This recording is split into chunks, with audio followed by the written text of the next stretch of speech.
आपकी ज़िंदगी बहुत ज़्यादा बिजी है। आप अपनी नौकरी के चक्कर में अपने बच्चों की पढ़ाई पे ध्यान नहीं दे पा रहे हो। आपके बच्चों को जो सीखना चाहिए वो सिखाने के लिए आप वेल इक्विप्ड नहीं हो। आपके अंदर वो टेम्पर नहीं है कि आप बच्चों के सवालों को डेडिकेटेड तरीके से उनका जवाब दे सकें। In crux basically you are a parent who is more concerned about their own career, but अपने बच्चों की बात जब आती है तो आपके पास ना समय है ना वो स्किल सेट।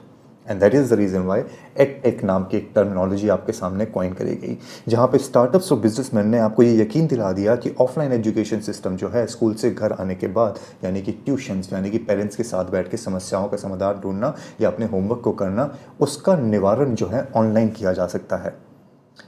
कोविड के बाद ये टर्मिनोलॉजी और ये सिस्टम ऑफ एजुकेशन काफ़ी ज़्यादा प्रोमिनेंट हुआ and one of the prominent names जो इसके अंदर आया वो था बायजूस का।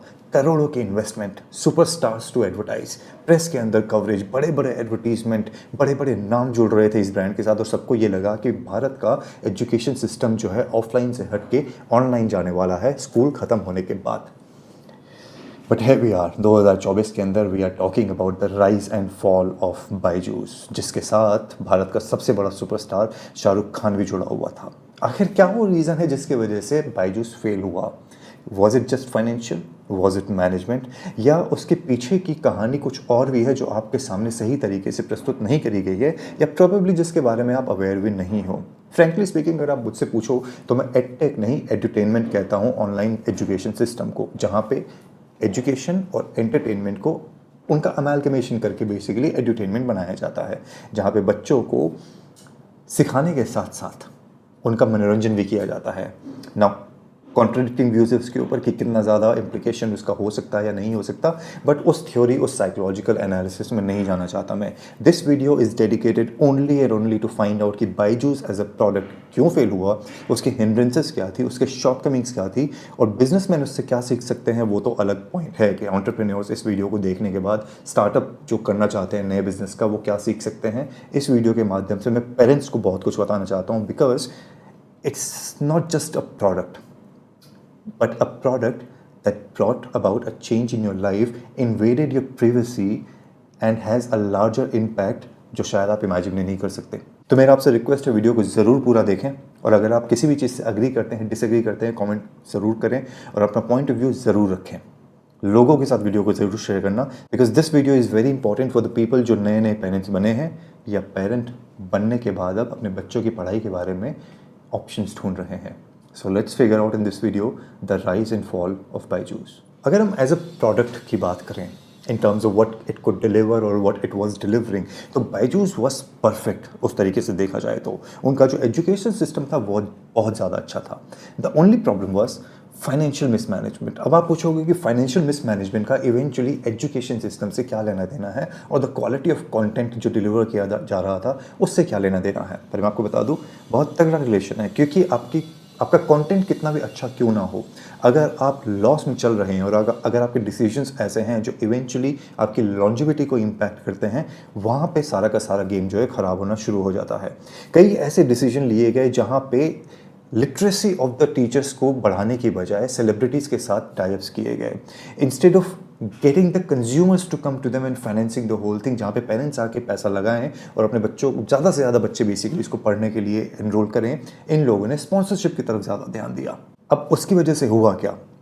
पैसा आ रहा था, बट बिकॉज एक्सपेंडिचर्स इतने ज़्यादा थे, इतना ज़्यादा खर्चा हो रहा था कि वो एक फाइनेंशियल बर्डन बनने लगा।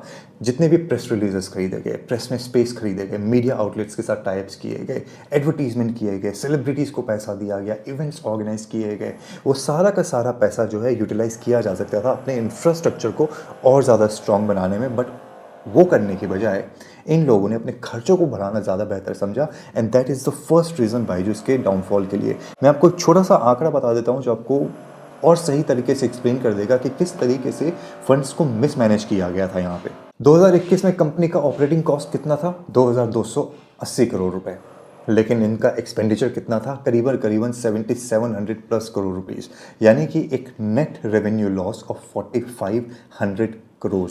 2023 में थोड़ा सिनारियो चेंज होता है जहाँ पे रेवेन्यू जो है 5,015 करोड़ के ऊपर जाता है, लेकिन एक्सपेंसेस जो हैं वो पहुँच जाते हैं 8,245 करोड़ रुपए, यानी कि अभी भी 3,200 करोड़ रुपए का लॉस। किसी भी ऑनलाइन बिजनेस को जो आप रन करते हो तो उसमें एक बहुत इंपॉर्टेंट आस्पेक्ट होता है, वो होता है कंज्यूमर रिटेंशन, यानी कि जो कंज्यूमर आपके पास ऑलरेडी आ चुका है आप उसको कितना ज़्यादा रिटेन कर सकते हैं, बिकॉज वो आपके कोर स्ट्रेंथ को मजबूत करता है।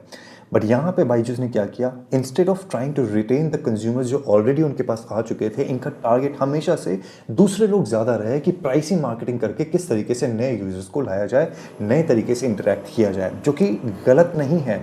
बट उस नए कंज्यूमर को लाने के चक्कर में अगर आपके पास जो ऑलरेडी कंज्यूमर आके बैठ चुका है, आपके ऊपर पैसा लगा चुका है और कोशिश कर रहा है अपने बच्चों को सही तरीके से एजुकेशन दिलवाने की आपके प्लेटफॉर्म के थ्रू, उसकी एक्सपेक्टेशन होती है अबाउट सर्टन डिलीवरेंस।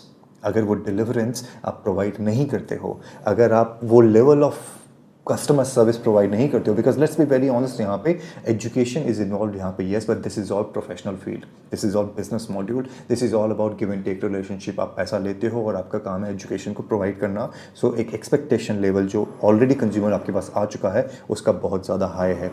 इन लोगों ने उसको इग्नोर किया और इन लोगों ने, जैसे कि मैंने बोला, प्राइसिंग मार्केटिंग करके उस जगह को इन्वेट करने की कोशिश करी जिस जगह पे प्रोबेबली कंपटीशन बहुत ज़्यादा था। इन्होंने अलग अलग टूल्स को इंट्रोड्यूस करना शुरू किया अपने ऐप के ऊपर, जो कि उस समय उतने ज़्यादा वाइटल नहीं थे। वाइटल था ऑलरेडी एस्टैब्लिश्ड कंज्यूमर बेस को रिटेन करना और उनको best to best service provide करना, क्योंकि एजुकेशन फील्ड के अंदर सबसे बड़ी मार्केटिंग होती है मुँह से, जहाँ पे लोग जाके दूसरों को कहते हैं कि इस प्लेटफॉर्म पे मेरा बच्चा बहुत कुछ सीख रहा है या एजुकेशन लेवल जो है बहुत ज़्यादा अच्छा है।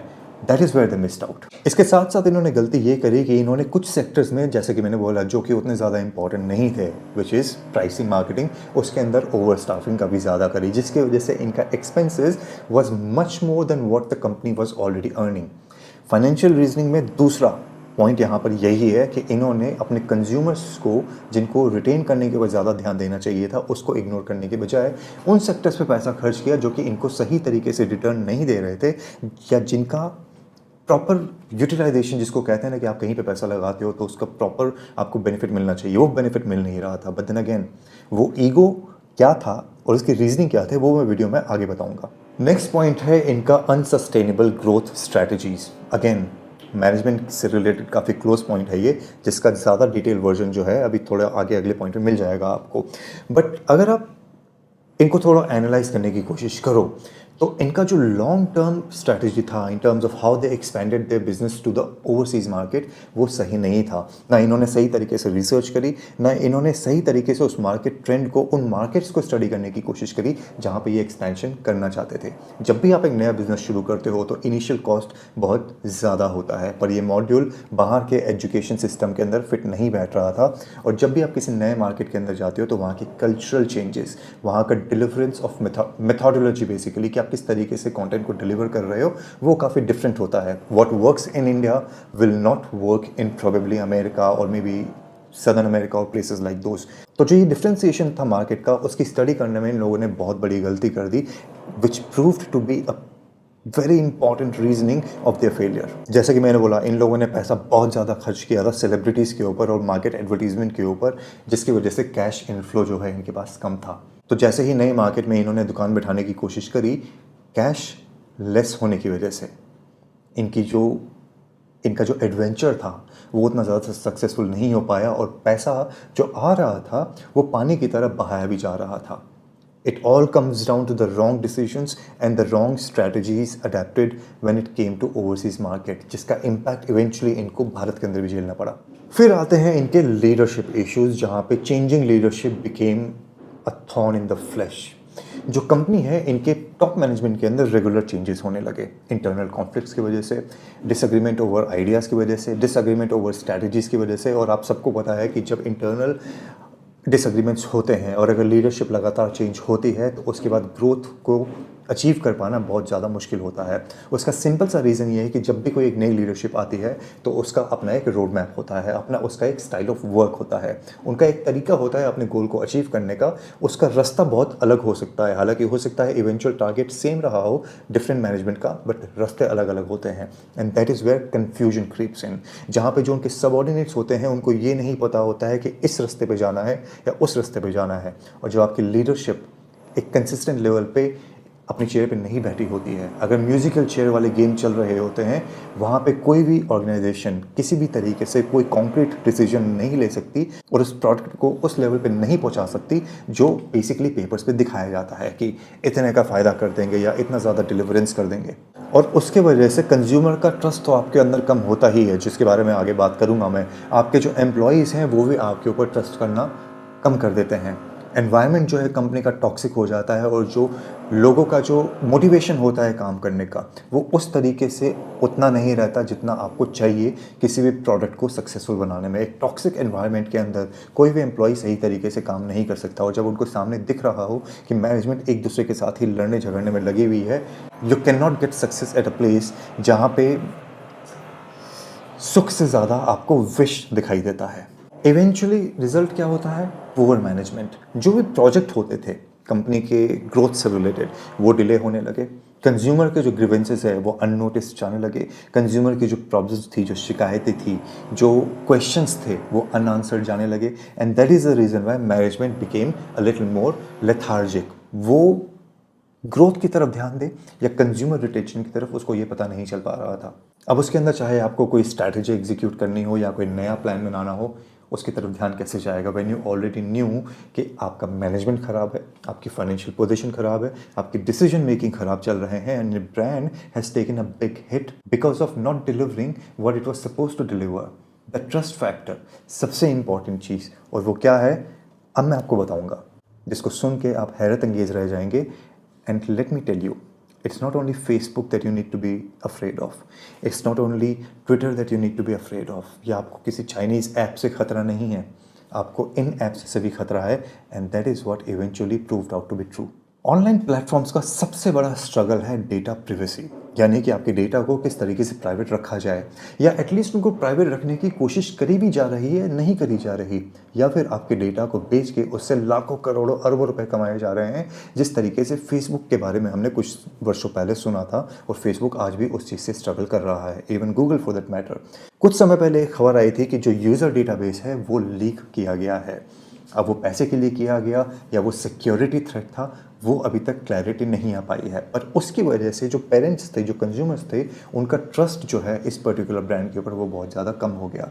आप जब भी किसी प्लेटफॉर्म पे अपना अकाउंट बनाते हो, आप जब भी किसी को अपना ईमेल एड्रेस, अपना क्रेडिट कार्ड, डेबिट कार्ड, या फिर अपना हाउस का एड्रेस, या फिर अपना रिलेशनशिप स्टेटस, या फिर कुछ भी अपनी इन्फॉर्मेशन, पर्सनल इन्फॉर्मेशन प्रोवाइड करते हो, आप एक ट्रस्ट फैक्टर के साथ करते हो कि इस डेटा को गलत तरीके से इस्तेमाल नहीं किया जाएगा, इस डेटा को नहीं बेचा जाएगा कि आपके पास दिन रात कॉल्स आने लगे, सर HDFC से कॉल कर रहा हूँ पैसा ले लीजिए, सर फर्स्ट बैंक से बोल रहा हूँ क्रेडिट कार्ड ले लीजिए, अगर फॉरेन ट्रिप पे जाना है ओवरड्राफ्ट ले लीजिए। ये सारे के सारे कॉल्स जो आते हैं ये इन्हीं प्लेटफॉर्म्स के द्वारा मार्केट में डेटाबेस के तौर पे प्रोवाइड किए जाते हैं, जहाँ पे आपके डेटा को लीक किया जाता है पैसे के लिए।